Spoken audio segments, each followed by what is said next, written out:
I'm Matt Bouchard here in Seattle for NAREIT's 2018 ESG Forum. Joining me today is Sara Neff, the Senior Vice President for Sustainability with Kilroy Realty Corp. Sara, thanks so much for joining us. Thanks so much for having me. Now, Kilroy's been recognized 4 times for NAREIT's Leader in the Light Award for its sustainability initiatives. What do you think is the key to not only building, but maintaining effective sustainability programs? It has to be a whole cultural change at a company.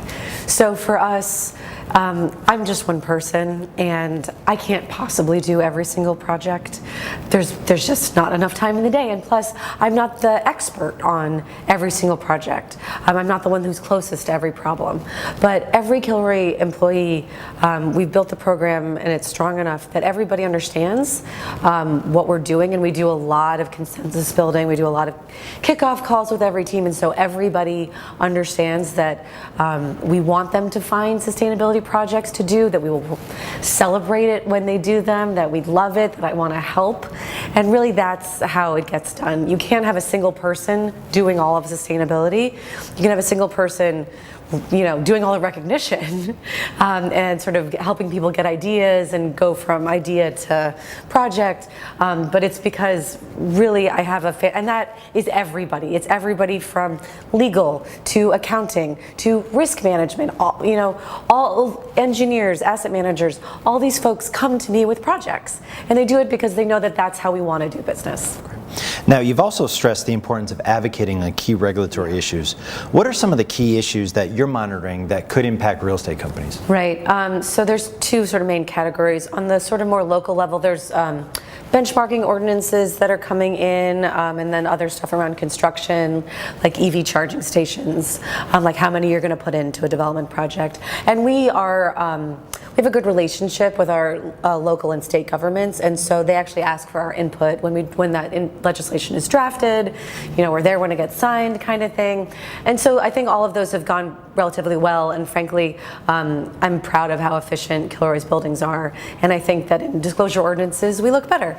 On a federal level, there's been some tax stuff that impacts our solar projects and potentially battery projects that I don't have a voice in, that is certainly making it difficult to do longer term solar projects after, say, a 2019 build. Now, in addition to advocacy, innovation is also an important part of Kilroy's ESG program.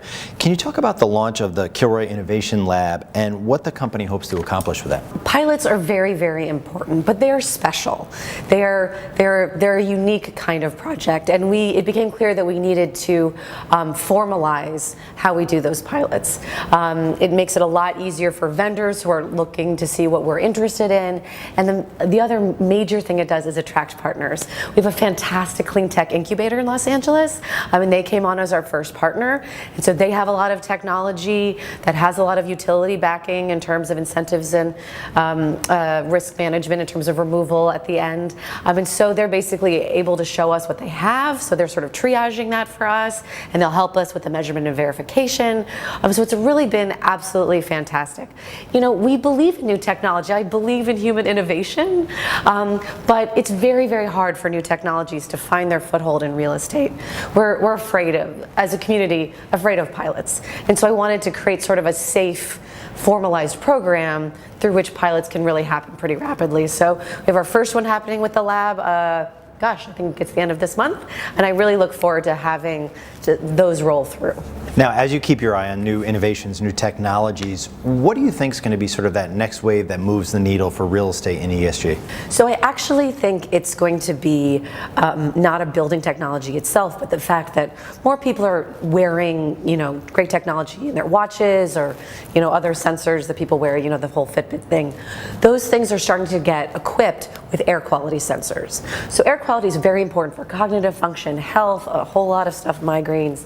But right now people don't know about it, right? Even the best landlords test the air quality once a year. Sensors are still very new, and they're not visual. The impact is hard to see, but I think that's going to change. And as soon as that changes, as soon as the tenant says, hey, look at this thing, it's red, that means the CO2 levels or the volatile organic compound levels are too high, landlord, you have to fix it. That's when I think a lot of the health stuff is really going to change the shape of real estate. Great. Sara, thanks so much for joining us. Thank you.